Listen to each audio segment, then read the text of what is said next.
So if all the members of the first panel, would you come to the stage now? Congressman Davis.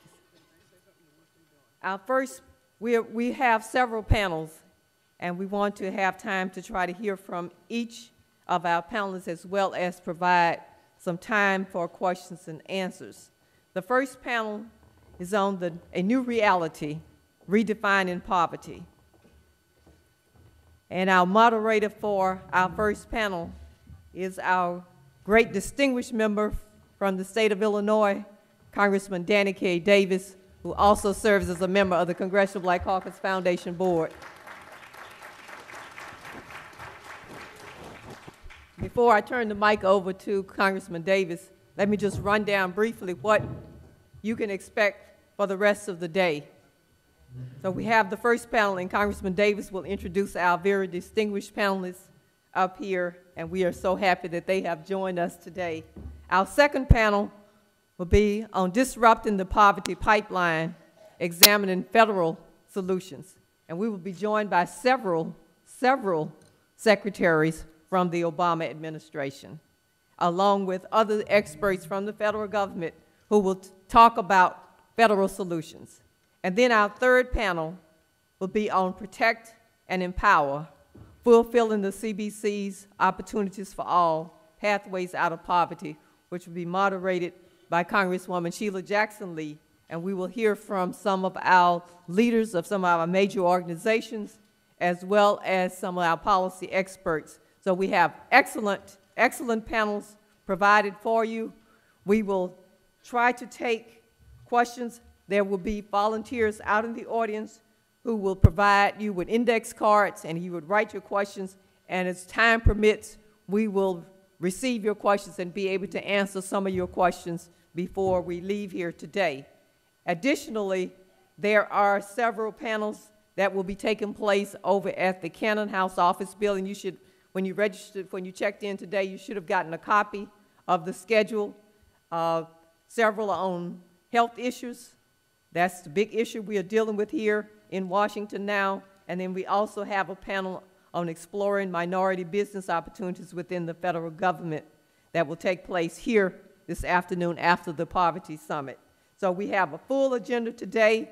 We also have provided you with a map of how to navigate around the Capitol. Of course, you'll probably still get lost, but there are very friendly people in the Capitol, including the Capitol Police. They will answer your questions and try to help you negotiate how to get between the Capitol Visitor Center and the Cannon Caucus Room, the Cannon Caucus Building, House Office Building. So at this time, I would just like to introduce again our distinguished moderator for this segment of the program, Congressman Danny Davis from the state of Illinois.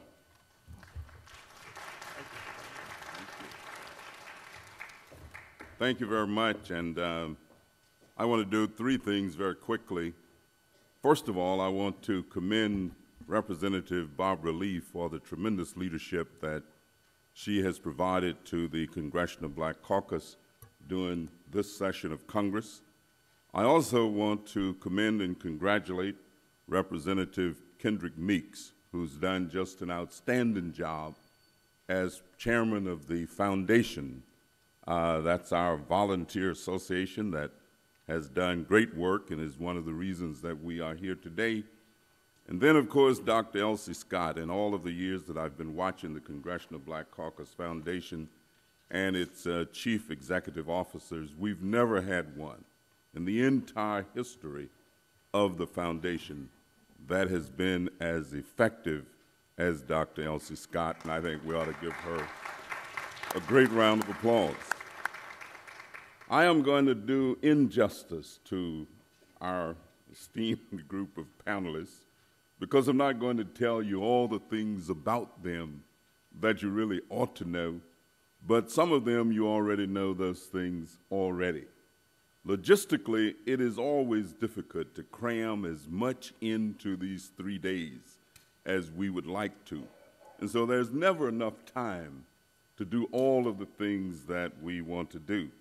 But I've been told that those who have done much, you really don't have to say that much about them because their work speaks for itself, and they have already demonstrated their effectiveness, they've demonstrated their knowledge bases, and so they're experts. They're all experts on policy making, policy decision making, policies not being made, policies incorrectly made, and this whole question of poverty, which is something that we don't discuss nearly enough in our country, and we certainly don't do enough about it. So we have with us Ms. Angela Glover Blackwell, the founder and chief executive officer of Policy Link. She is indeed an expert on poverty, race, race relations, sociology, sociological underpinnings, and the psychology of life. And so she is our first panelist. Miriam Wright Elderman from the Children's Defense Fund. This song don't need no melody. I mean, it just kind of flows all of itself. And I don't know, nor have I read about, heard about, seen, been around anybody who have done more to advance the causes of children in the history of this country than Miriam Wright Elderman from the Children's Defense Fund.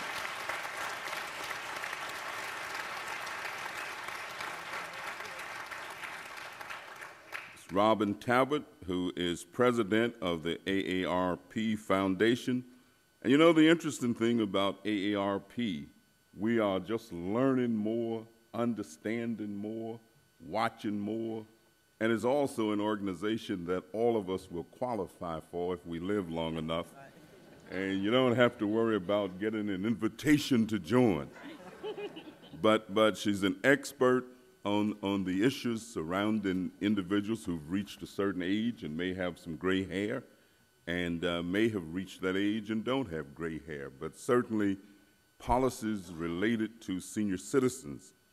And then our fourth panelist, our former colleague, a woman that I first heard about when Soul City was being put together in North Carolina, and that's been a long time ago. And she has come from Soul City to become a member of Congress, chairman of the Congressional Black Caucus Foundation, and expert on food and nutrition. Now she has her own consulting firm, and anybody that need to know about it, want to know about it, should know about it, how to get it to us, they need to consult Eva Clayton. So this is our panelists. Let's give them all a round of applause before they begin. And we will begin with Ms. Angela Glover Blackwell.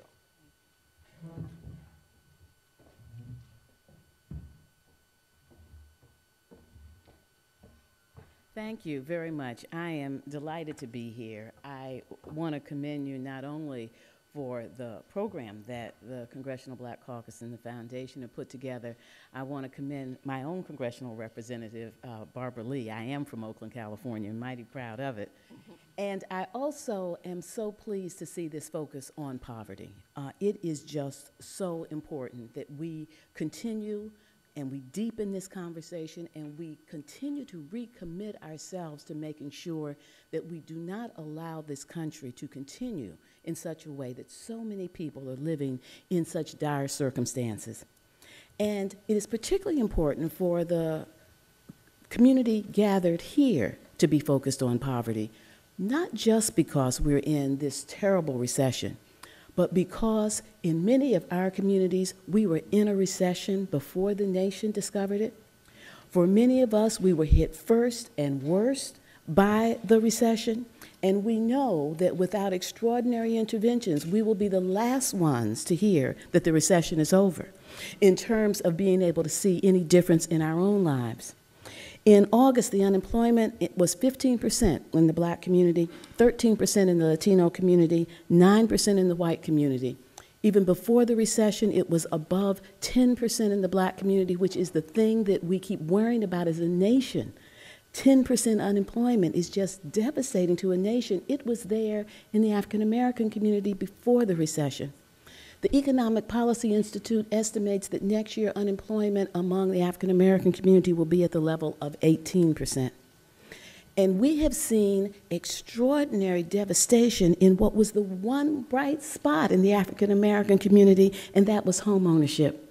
Because of the commitment to building wealth, of trying to have a legacy in terms of what we would leave, African Americans have gotten very engaged in trying to build their wealth through home ownership.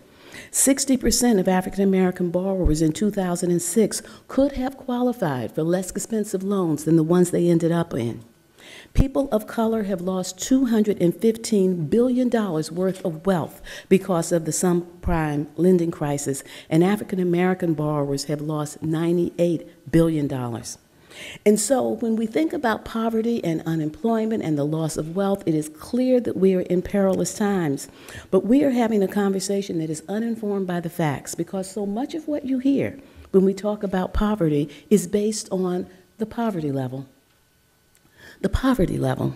The poverty level is based on outdated and imperfect measures. According to Rebecca Blank, a senior fellow at the Brookings Institute, it is producing an inaccurate picture. And so even as we lament the deep poverty that we're experiencing right now, we have to acknowledge that we really don't know how deep it is, and that our strategies to do something about it aren't really telling us whether or not we're making the difference that we want, because the poverty level that we rely on doesn't include taxes, it doesn't include non-cash benefits, but it also doesn't include medical expenses. It doesn't include taking into consideration child care expenses or transportation costs or the outlays that people have to make in order to be able to be ready to go to work.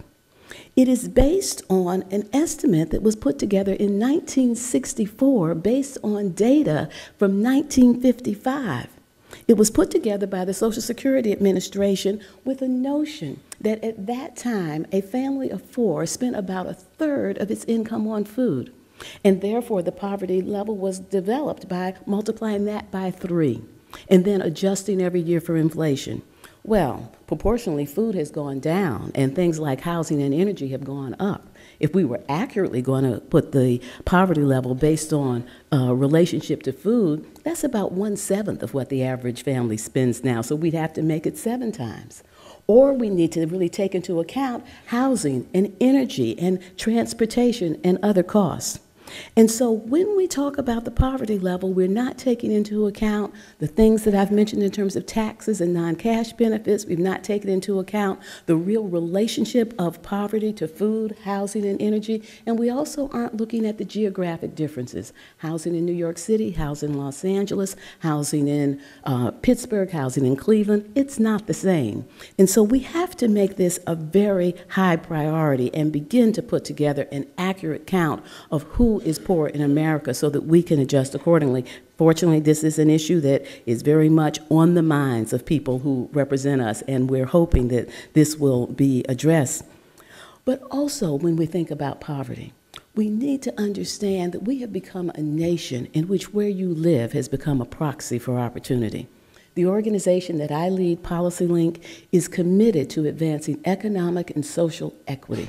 When we use the term equity, what we're talking about is nothing more than just and fair inclusion. An equitable society is one in which everybody can participate and everybody can prosper and everybody can thrive. In short, equity creates a path from hope to change. But when you think about how you achieve equity, access to jobs, access to healthy environments, access to high-quality early childhood programs and good schools, where you live has become a proxy for that kind of opportunity. And therefore, we need to be invested in making sure that every community is a community of opportunity.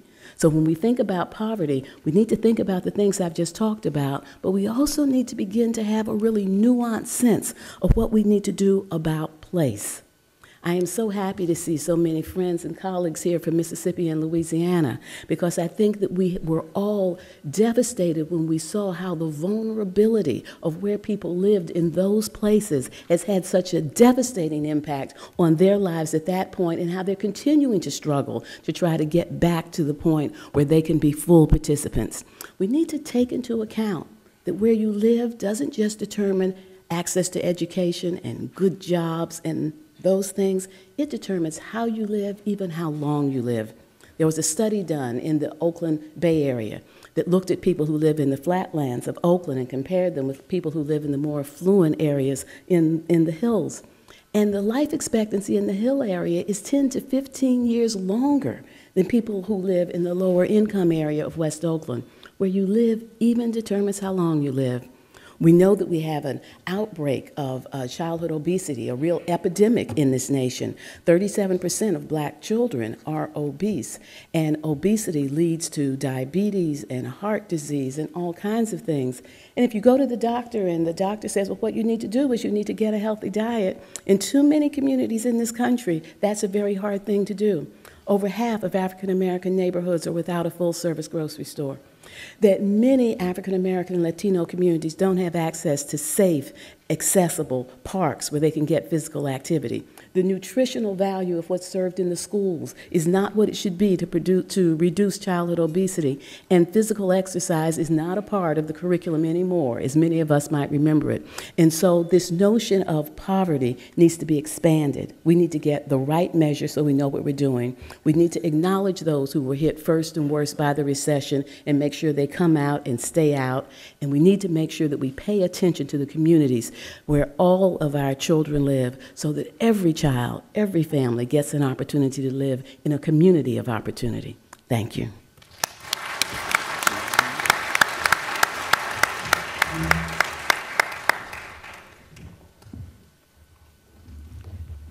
Madam Chair, Ms. Lee and Kendrick Meeks, and our wonderful chair here of our panel, who's a wonderful advocate for children and for child welfare. Our fellow panelist, Angela, is my boss. She is the vice chair of the Children's Defense Fund Board, so I'm always proud and above her and learn from her. And I just want to acknowledge the presence.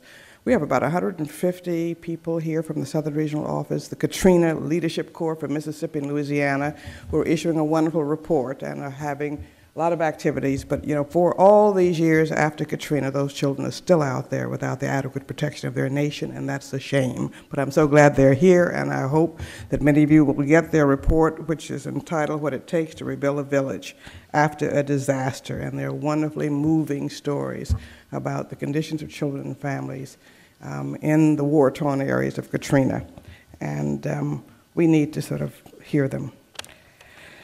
I always quote Dietrich Bonhoeffer, the wonderful German Protestant theologian who died opposing Hitler's Holocaust, who believed that the test of a society, or the morality of a society, is how it treats its children. And America flunks Bonhoeffer's test every hour of every day. And I want to just tell you that the greatest security problem that this nation faces, and the greatest threats to American future, are not overseas in Iraq or Afghanistan. They're right here in our neglect of our children and our failure to educate and prepare them for the future. Let me give you just a few facts, because first, we've just got to reset our moral and economic compass in America. And we don't have a money problem, we have a priority and values problem. And all of you who are here have got to begin to put the facts I'm going to give you about growing child poverty in that context. We're the richest nation on earth. We lead the world in gross domestic product, in billionaires and millionaires, in health expenditures, in military technology, in defense expenditures, in military weapons. We're #1. But we are 16th in maternal mortality rates. We're 21st in 15-year-old science scores, and these are all of our children of all races. 22nd in low birth weight rates, which cost us billions of dollars every year. We have 750,000 babies born without prenatal care, and low birth weight babies in neonatal intensive care, you know, is just very costly. We are 23rd in neonatal mortality rates, 25th in 15-year-old math scores, 27th in infant mortality rates. We lose 28,000 babies every year in this country. It's just unacceptable, unnecessary. We are last in relative child poverty. We are last in the gap between the rich and the poor. We are last in teen birth rates. We are last in protecting our children against gun violence, and we are worse in the number of people who are incarcerated. We're the world's largest jailer, and 1 in 3 of our black boys who's 8 years old today is going to go to prison in his lifetime unless you and I stand up and break that cradle to prison pipeline. And the two largest predictors And the two largest factors driving the cradle-to-prison pipeline are poverty and racial disparities. And we are standing by, because we need a movement, folk, and I want to just give you the facts and then the basic issue. What are you going to do? Because we have got to begin to provide voice for voiceless children. But we're sitting by as more and more of our children are being criminalized at earlier ages, and that states are spending on average 3 times more per prisoner than for public school pupil. But where is our voice? Where is our voice? What are we going to do to really redirect our children into college, into productive work? And that can happen if we do something. Let me just give you, if you look at where black children in America are today, compared to children in other nations, 62 nations have lower infant mortality rates, including Barbados, Malaysia, and Thailand. Over 100 nations have lower percentages of low birth weight births, including Algeria, Botswana, and Panama. And black women in the United States are more likely to die from complications of pregnancy and childbirth than mothers in Turkmenistan and Uzbekistan and some more of those stands. Don't you think we can do better? How can we let this continue to go on? And let me give you one other fact before I go specifically to poverty and then say the 1 or 2 things we can do, is that over 80% of all of our black and Latino children cannot read or compute at grade level in 4th or 8th or 12th grade if they haven't already dropped out. And our dropout rates are a disgrace. I'm so pleased that the administration is focusing in on trying to make sure we increase graduation rate, reduce dropout rates. But what are you going to do in this globalizing world, in this post-industrial economy, if you can't read or write? You're sentencing our children to dead-end lives, to prison, and to the drug dealers. My friend Otis Moss, Senior at the Olivet Baptist Church, says, when we abandon our children, when a nation abandons her children, gangs will adopt them, drug dealers will hire and supply them, the NRA will arm them, prisons and jails will house them, criminals will educate them, and the community will fear them more than we love them, and we are not saved. And you really need to understand this. Let me move to poverty. When Dr. King died calling for a Poor People's Campaign, we had 11 million poor children. Today we got 14.1 million poor children. And I come from a county in rural South Carolina where our unemployment rate is 22%. And the biggest business in town is a state and federal prison. And this is horrible. And our children don't have hope. They don't have a sense of a future. Half of all black children, well, let me just say that 1 in 5 of our children is poor overall, and we've had an increase of 2.5 million children, according to the recent data in recent years. And about half of those children are living in extreme poverty. That's about $11,000 a year for a family of 4. 1 in 3 black children is poor. There's a nice parallelism between that poverty and the risk of incarceration. And a majority of these children are living in families trying to play by the rules, working every day. And they can't earn enough, so we've got to talk about jobs. We've got to talk about decent wages. We've got to talk about making sure that the Earned Income Tax Credit and the Child Tax Credit are fully refundable, and the President's been very good about that in his stimulus package, and we've got to make sure that people know how to take advantage of that and that they become permanent, and we can expand them in some other ways that I think that decrease, but we've got to make work pay. And we've got to have an adequate safety net for those who are working and can't work. And you've heard these horrible figures by Angela, and we can do something about that. But we need a serious attempt to end child poverty and family poverty in this country. We're the richest nation on earth. You know, if we can spend all that money on tax cuts for people who don't need it and don't deserve them, and if we can spend all that money on wars that are not increasing our security in many ways, we've got the money to solve poverty, and I think that we need to talk to ourselves about how do we pick up where Dr. King left off, because I know if he was here today, he'd be calling for a poor people's campaign and a poor children's campaign. We've lost ground. We're letting our children go backwards. Our children are not going to do as well as we did, and the struggle of the civil rights movement was to make sure that our children would have a better life than we have. And on our watch, we have watched that go backwards. And if we don't break up this cradle-to-prison pipeline, deal with poverty, deal with the continuing racial disparities, deal with the absence of basic services like health care, you know, we're going to lose a lot of the last 50 years of progress. And so I just hope the first thing we can get you to do today is to make a commitment that we're going to become a part of a movement to end children. They got to hear from, people have to hear from you. And I hope that this year, this week, this month, we're going to have health reform. But I hope it's going to be health reform that's real health reform for children. And at the moment, the current bills that are pending in the House and in the Senate will leave millions of children worse off than better off.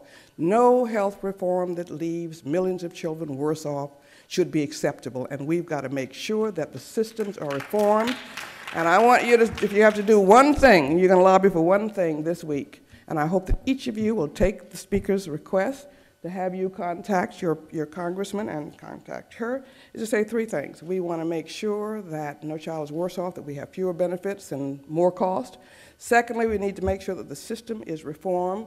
CHIP and Medicaid children, there are two-thirds of the 8 million uninsured children are already eligible for CHIP and Medicaid. They can't get through the bureaucracy. And if we don't fix the bureaucracy, and the current proposals don't do that, it's going to be hollow reform. So Congressman Bobby Scott and Congressman Rush have put in amendments to begin to do some of these things, but I just hope that every member of the Black Caucus, and I hope that every one of you will ask every member of the Black Caucus to support the Rust Amendment. We simply want to make sure that children can get enrolled. All of us from Mississippi and Louisiana know how hard it is to get enrolled. And we just got to make sure that there's continuous eligibility for 12 months, that there's automatic enrollment, that there's presumptive eligibility. We know how to do it. We need to simplify so people can get through, and I'm so glad you're all expanding, that they're expanding coverage for poor Medicaid people and the Medicaid, but they ain't gonna be able to get through the bureaucracy either. And so we need to simplify the bureaucracy so that people can actually get the coverage that they are entitled to. So I hope we'll support that. We're trying to make sure that all children get the same comprehensive benefits that Medicaid provides. God did not make two classes of children. CHIP children are no less valuable than Medicaid children. Let's give them all the same benefit. We make it simple so that these children don't continue to fall through the cracks. And let's just make sure that the same cost-sharing protections, but you know, they're going to eliminate CHIP, but it's not clear they're going to put something better in place. But we must make sure that health reform is fair and we're going to work for all of our children. And that is the chief agenda this week, this month, and I just hope that your voice will be heard. We can make it better. And I hope that that will be something that we can start, because our babies are born, many of them, already with 2, 3, 4 strikes against them, at low birth weight, to a poor single, or, you know, unable parent, unable to protect them, sometimes substance abuse in the family. They never get on the track to success. And so prenatal care and good health care, and there's been wonderful money, and I hope we'll be able to keep it on home visiting, because that's very important in this health bill. And there's some wonderful things that members of the Black Caucus have put in, including Mr. Cliven, on health infrastructure and community health centers and school-based clinics. We can do this year, and they do not claim that they can't find the money. They find the money for whatever we raise enough ruckus to make them find the money for. So your job is to raise the ruckus, and their job is to do what is right for children. Let me just end with a prayer, which I always do, because we adults have not done our job. And when people say, what's wrong with our children doing all these things, I say, adults are what's wrong with children. You know, we're not speaking up for them in the way in which our parents who wanted them to have a better education. So we're just pushing too many of our children into the tumultuous sea of life in small and leaky boats without survival gear and compass. And I hope that God's going to forgive us, and I hope our children are going to forgive us, and I hope that we're going to kind of get our act together and do what we're supposed to do and give all of our children the anchors of faith and love, the rudders of hope, the sails of health and education, and the paddles of family and community, so that they can be safe and strong when life sea gets rough. So I hope that we will pick up the banner of our forefathers and foremothers and go look at Sojourner and think what she would be doing and do what we've got to do for our children. Thank you.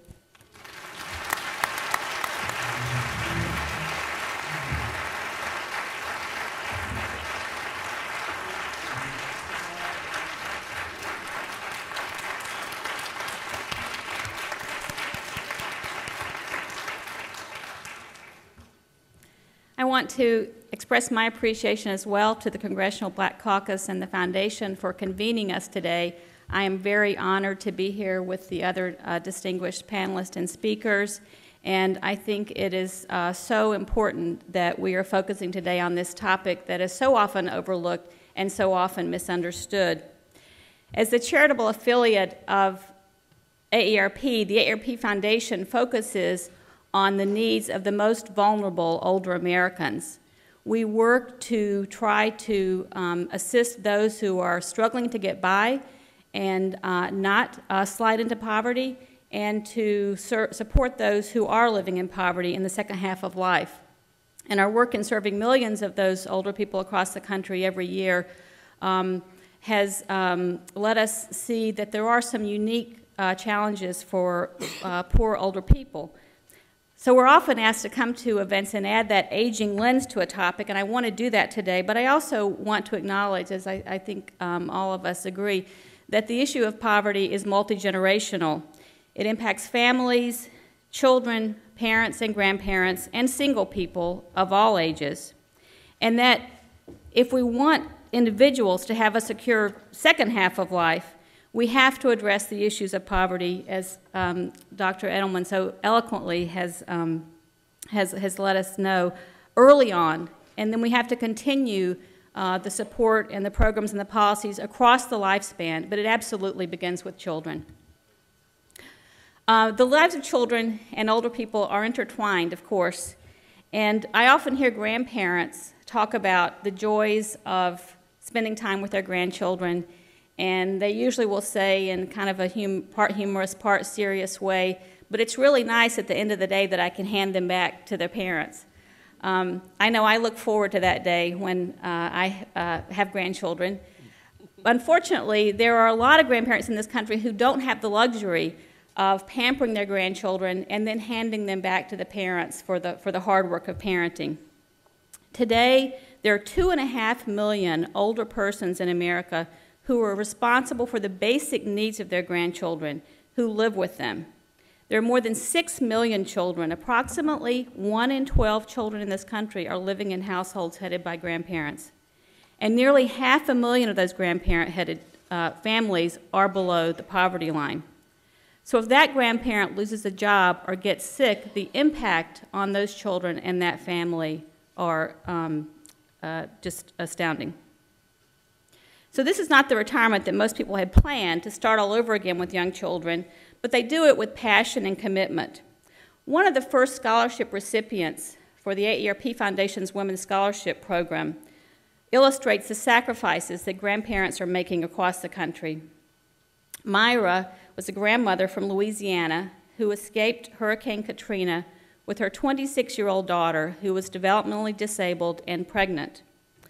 Myra told us everything we had was gone. Her daughter died in childbirth shortly after their escape. Today, this 53-year-old woman is the sole caregiver for her grandson, and with our support, she's studying to be a paralegal to support herself and him. Many, like her, envision growing older as entering the golden years, a time to relax and retire. But for too many, the reality is instead a perpetual anxiety to make ends meet.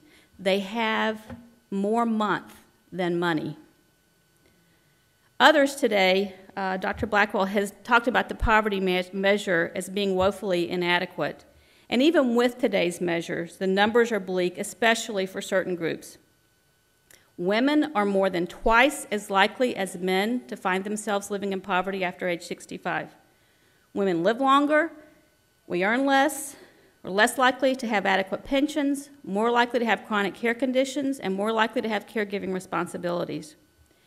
If you are a Latina or an African American woman, your chances of living in poverty after age 65 are about 1 in 4. And if you are a woman of color living alone, you face a triple whammy of retirement insecurity. And these data, I just want to note, are from pre-economic crisis, so we can only imagine that things are not headed in the best direction. There's a host of issues that can be addressed that can make things better for people living in poverty in their later years, and I'm just going to mention a few because there really are many, many. But one is redefining the poverty index, eliminating the age cap for EITC, getting benefits to those who need them. As Dr. Edelman said, there are a lot of people qualify and are not getting the benefits they're qualified for. And finally, better ways for individuals to earn, to save, and to prepare for retirement in communities that are livable. Revisions to this half-century-old poverty formula that we now have is gaining credibility, which is good. There's a new measure created by the National Academy of Science. Under the new measure, the number of older Americans living in poverty would be more accurately counted as 6.8 million, which is about double the current measure. Current formula doesn't take into account the rising costs of medical care and other factors. So revising this would enable millions to have access to services and benefits to help them get by, because we think that people shouldn't have to live with more month than money. Every year, our free tax preparation service, AARP Tax Aid, serves over 2 million individuals, and a growing number of them are eligible for EITC credits, which is one of the most effective programs available to reduce poverty. But there's an age limitation for EITC for those over 65 who have no dependents, and this age cap should be lifted.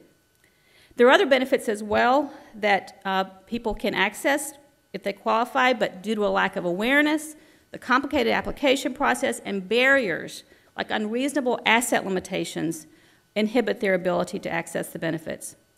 The current restrictive asset test prevents millions of older low-income people and younger from getting the needed assistance. For instance, the asset limitation for SSI, which hasn't been revised in many, many years, is $2,000 for an individual and $3,000 for a couple. So even if you have very modest retirement savings, you may not be able to qualify for SSI. But even with that, for those who are eligible, even with the current restrictions, only about half are enrolled. It's a similar story with food stamps, now called SNAP.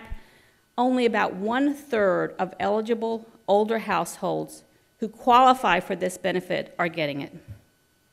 We all know that Social Security and Medicare have played an incredibly important role in preventing poverty among older persons. And with health care on the horizon, that also will help with people who sometimes have to choose between food and medicine. But today, more and more older Americans are finding themselves having to continue to work and sometimes to return to work. The economic crisis has made this all the worse, and I know that you all have seen the daily media stories about older people who have been impacted by the crisis. People have lost their jobs, they've lost their housing, they've lost their savings, and they've lost their peace of mind. So access to education and job training across the lifespan is critical. And I'm delighted to see that across the lifespan education in the platform for Pathways Out of Poverty. And this is an example of where often the older low-income individuals are forgotten with work training programs. Ways to save are increasingly important as the burden of retirement security has shifted to the individual. So it's a really good thing that people are living longer. We all want to live longer. And it's a good thing that many can spend their retirement years giving back and volunteering and taking time with their grandchildren. But for those who struggle to meet their financial needs, we need policies in place to allow them to age with dignity and with purpose. We need measures that are sensible, we need benefits that are accessible, and we need programs that are readily available. We need money that lasts for the entire month, not more month than money. So looking around this room and hearing the other speakers, I'm really encouraged that together we can do something about poverty for all generations. AARP's founder was an educator named Dr. Ethel Percy Andrus, and she had this to say about coming together to address our nation's problems. There are 101 challenges about us. We must keep our imagination alert to see them and our sense of mission to do something about them. Thank you.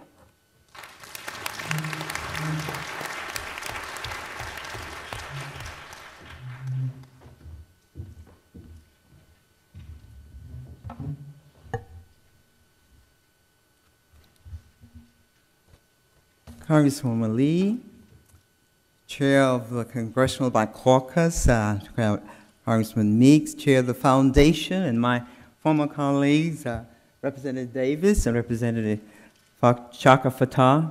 Delighted to be with you. Distinguished panelists and distinguished members, good morning. I'm not last but least. I am last and also expanding. So I want you to know that I represent the world. I am not larger than the nation, but poverty doesn't stop at home. And I'm so pleased that the caucus, in its continuous effort, not only to be the conscience of Congress, has been the conscience of Congress to expand its role beyond just this nation, but indeed beyond into the world. The theme of the Congress is providing opportunities to all, pathways out of poverty, is indeed consistent with the Congressional Black Caucus, a commitment to equality and to human rights to all mankind. The CBC has earned and continues to earn each day the title, the conscience of Congress. They fight for equality for all citizens, including all races, including gender, income, and location. The Congressional Black Caucus fought collectively for the people affected by Hurricane Katrina, notwithstanding that most did not live in Louisiana or Mississippi. They also helped to secure much-needed resources in Princeville, North Carolina, and surrounding areas when they were completely flooded 10 years ago in my old congressional district. Princeville celebrated their 10th year recovering from the flood last Saturday. They are very grateful, Congresswoman Meeks and my other colleagues, for the effort.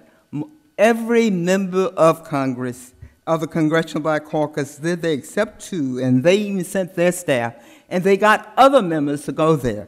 Princeville want to say how grateful they are that you cared not only about your constituents, but you cared about them. They asked me to say thank you for caring for them. The CBC recognized that we may live and function in our individual communities, in our individual towns, cities, and state, but we all live in one nation, and that nation is the United States of America. Likewise, the CBC understands and is interested in human rights, and the human rights and the welfare of all humanity worldwide. The new reality at the international level among the poor and poor nation is that their situation has gotten more difficult and more challenging. Developing countries have millions of people starved and crippled from the food crisis of 2007 and 2008, and are now feeling most severely the additional impact of the global economic crisis. In September 2000, 191 members of the United Nations agreed to a set of 8 Millennium Development Goals. Goal 1 was reducing poverty and hunger in half by 2015. I want to report to you today that the international community and the individual countries have failed miserably. Rather than going down, it has gone up. But in spite of nations' failure to reduce hunger, several national and local organizations have and are putting forth gallant efforts to stave off starvation, to redirect and secure resources for food assistance to feed the hungry. National alliances and organizations in places like Burkina Faso, Ghana, Haiti, Jordan, Brazil, as well as in the United States, are examples of national organizations working with other civic organizations to make a difference in the lives of hungry and poor people in their individual countries. The estimates now of how many people live on planet Earth is 6.3 billion people. And according to the Global Issue just recently reported, which monitors also the Millennium Development Goals, they say 80% of all humanity lives on less than $10 a day. Almost 50% live on less than $2.50 a day, and 40% live on less than $2 a day. There is much poverty worldwide, and in many countries, they are experiencing severe poverty where they are living on $2 or less, and all the attending suffering that goes along with living on less than $2 a day. Again, the new reality is that more people are poor now in 2009 than there were poor when all of the leaders in 2000 made the commitment at the UN that they were going to reduce hunger, going to improve education, reduce child mortality, and a variety of other issues, more than now than were then. UNICEF has just recently reported and continues to report 25,000 children die, not a month, each day. Let me say that again. 25,000 children die each day due to poverty and hunger. They die in villages away from cameras, far removed from the scrutiny and the consciousness of the world, so they don't matter. Hunger and malnutrition account for the largest percentage of these deaths. Very disturbing, however, and challenging is a drastic increase in the number of hungry people in the world, which is now 1.2 billion people.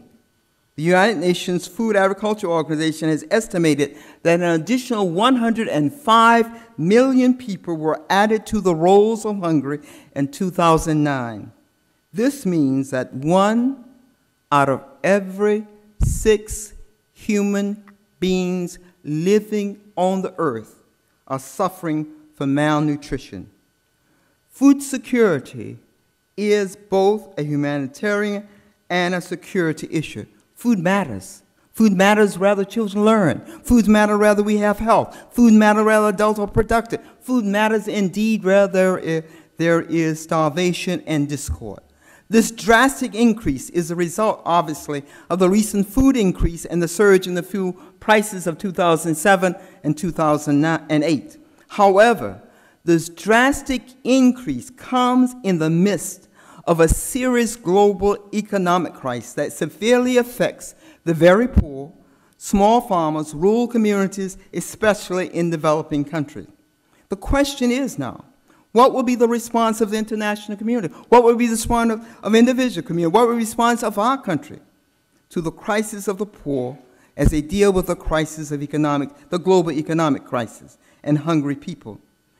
Obviously, the international community is meeting this week in New York through the UN, and they will meet again later this week, I think beginning tomorrow in Philadelphia for the G20. What will be their response? Will they only deal with the economic crisis, or will they deal with the crisis of the poor and the hungry as well?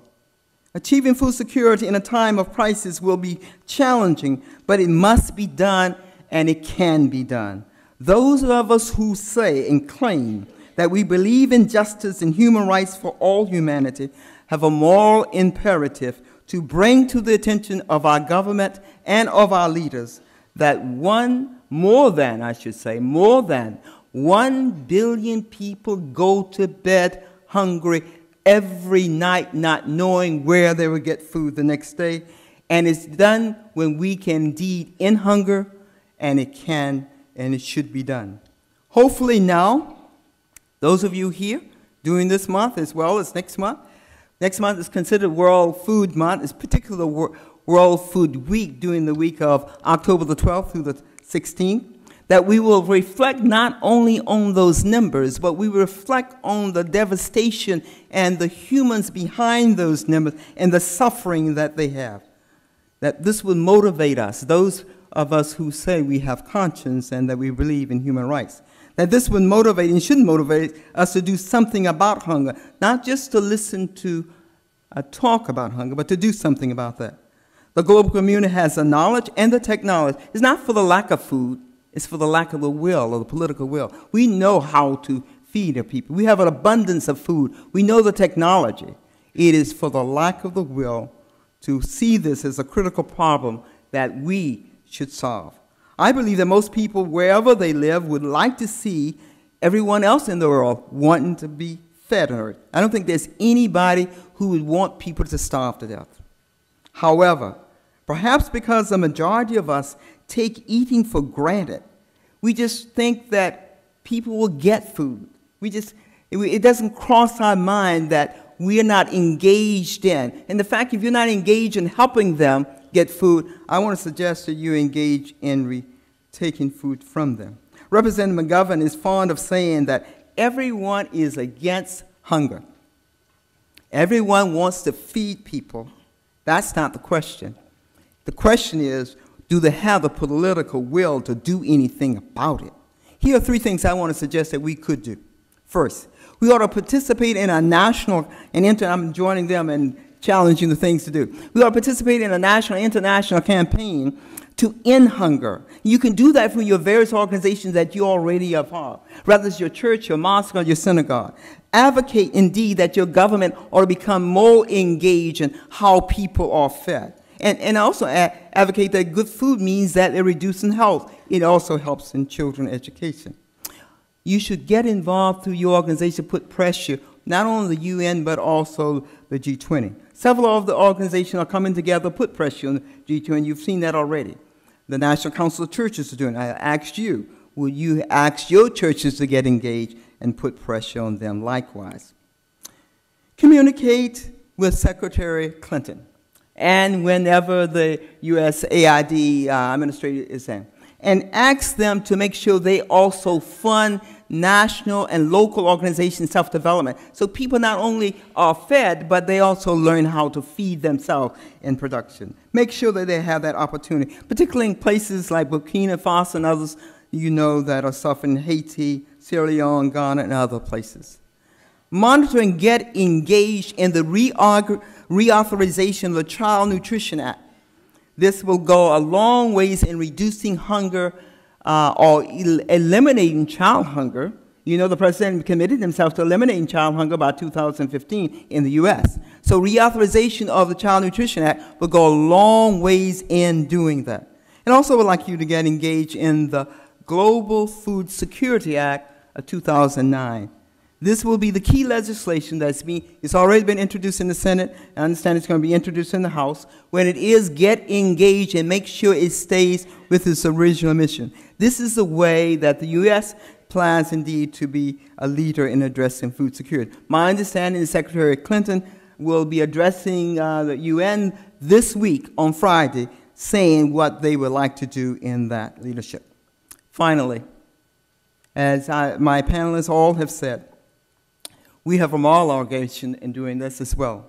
The character of our nation and of our people is determined on how we respond to least among us, those who are vulnerable, those who are hungry, and those who are poor. What will your response be? Thank you. Thank you very much.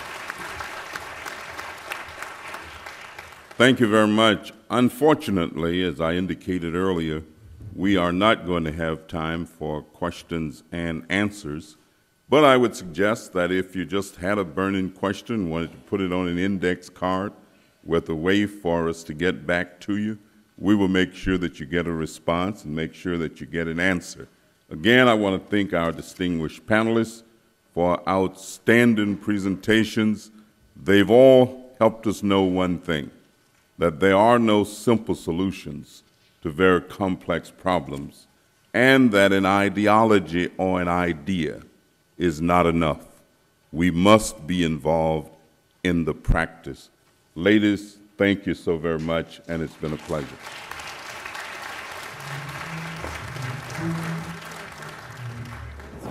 I want to add my thank you also to Congressman Davis and this very distinguished panel, and apologize that we can't take the questions now, but we are going to keep the cards. At the end of the day, we hope that we'll be able to get answers for some of your questions, And if any of our panelists are still around, then we can get them to answer your questions. So at this time, we want to bring on panel number 2. If anybody needs to rush out to the restrooms, this might be a good time to do it while the other panel is getting settled.